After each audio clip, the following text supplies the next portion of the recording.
Matthew 27. Early in the morning, all the chief priests and the elders of the people came to the decision to put Jesus to death. They bound him, led him away, and handed him over to Pilate, the governor. When Judas, who had betrayed him, saw that Jesus was condemned, he was seized with remorse and returned the 30 silver coins to the chief priests and the elders. I have sinned, he said, for I have betrayed innocent blood. What is that to us? They replied. That's your responsibility. So Judas threw the money into the temple and left. Then he went away and hanged himself. The chief priests picked up the coins and said, "It is against the law to put this into the treasury, since it is blood money." So they decided to use the money to buy the potter's field as a burial place for foreigners. That is why it is called the Field of Blood to this day. Then what was spoken by Jeremiah the prophet was fulfilled. They took the 30 silver coins, the price set on him by the people of Israel, and they used them to buy the potter's field, as the Lord commanded me. Meanwhile, Jesus stood before the governor, and the governor asked him, "Are you the king of the Jews?" "It is as you say," Jesus replied. When he was accused by the chief priests and the elders, he gave no answer. Then Pilate asked him, "Don't you hear the testimony they are bringing against you?" But Jesus made no reply, not to a single charge, to the great amazement of the governor. Now it was the governor's custom at the feast to release a prisoner chosen by the crowd. At that time there was a notorious prisoner called Barabbas. So when the crowd had gathered, Pilate asked them, "Which one do you want me to release to you, Barabbas or Jesus, who is called Christ?" For he knew it was out of envy that they had handed Jesus over to him. While Pilate was sitting on the judge's seat, his wife sent him this message: "Don't have anything to do with that innocent man, for I have suffered a great deal today in a dream because of him." But the chief priests and the elders persuaded the crowd to ask for Barabbas and to have Jesus executed. "Which of the two do you want me to release to you?" asked the governor. "Barabbas," they answered. "What shall I do then with Jesus, who is called Christ?" Pilate asked. They all answered, "Crucify him." "Why? What crime has he committed?" asked Pilate. But they shouted all the louder, "Crucify him." When Pilate saw that he was getting nowhere, but that instead an uproar was starting, he took water and washed his hands in front of the crowd. "I am innocent of this man's blood," he said. "It is your responsibility." All the people answered, "Let his blood be on us and on our children." Then he released Barabbas to them, but he had Jesus flogged and handed over to be crucified. Then the governor's soldiers took Jesus into the praetorium and gathered the whole company of soldiers round him.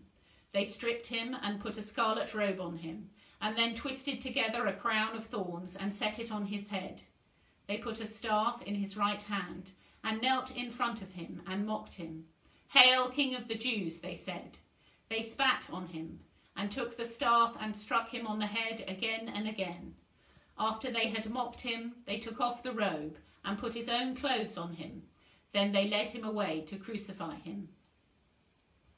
As they were going out, they met a man from Cyrene named Simon, and they forced him to carry the cross. They came to the place called Golgotha, which means the place of the skull.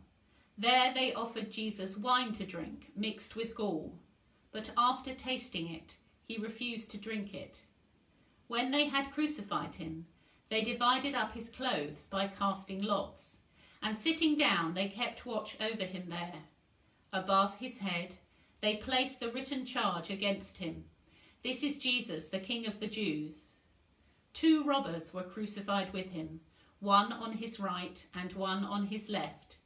Those who passed by hurled insults at him, shaking their heads and saying, "You who are going to destroy the temple and build it in 3 days, save yourself, come down from the cross if you are the Son of God." In the same way, the chief priests, the teachers of the law and the elders mocked him. "He saved others," they said, "but he can't save himself. He's the King of Israel. Let him come down now from the cross, and we will believe in him. He trusts in God. Let God rescue him now if he wants him. For he said, 'I am the Son of God.'" In the same way, the robbers who were crucified with him also heaped insults on him.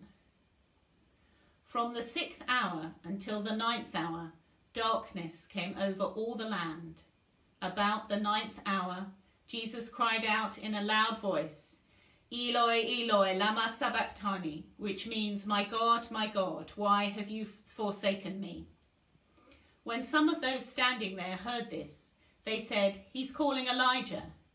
Immediately one of them ran and got a sponge. He filled it with wine vinegar, put it on a stick, and offered it to Jesus to drink. The rest said, "Now leave him alone. Let's see if Elijah comes to save him." And when Jesus had cried out again in a loud voice, he gave up his spirit. At that moment, the curtain of the temple was torn in two from top to bottom. The earth shook and the rocks split. The tombs broke open, and the bodies of many holy people who had died were raised to life. They came out of the tombs, and after Jesus' resurrection, they went into the holy city and appeared to many people. When the centurion and those with him who were guarding Jesus saw the earthquake and all that happened, they were terrified and exclaimed, "Surely he was the Son of God." Many women were there, watching from a distance. They had followed Jesus from Galilee to care for his needs. Among them were Mary Magdalene, Mary the mother of James and Joseph, and the mother of Zebedee's sons. As evening approached, there came a man from Arimathea named Joseph, who had himself become a disciple of Jesus. Going to Pilate, he asked for Jesus' body, and Pilate ordered that it be given to him. Joseph took the body, wrapped it in a clean linen cloth, and placed it in his own new tomb that he had cut out of the rock. He rolled a big stone in front of the entrance to the tomb and went away. Mary Magdalene and the other Mary were sitting there opposite the tomb. The next day, the one after the preparation day, the chief priests and the Pharisees went to Pilate. "Sir," they said, "we remember that while he was still alive, that deceiver said, 'After 3 days I will rise again.' So give the order for the tomb to be made secure until the 3rd day. Otherwise, his disciples may come and steal the body and tell the people that he has been raised from the dead. This last deception will be worse than the first." "Take a guard," Pilate answered. "Go, make the tomb as secure as you know how." So he went and made the tomb secure by putting a seal on the stone and posting the guard. This is the word of the Lord. Thanks be to God.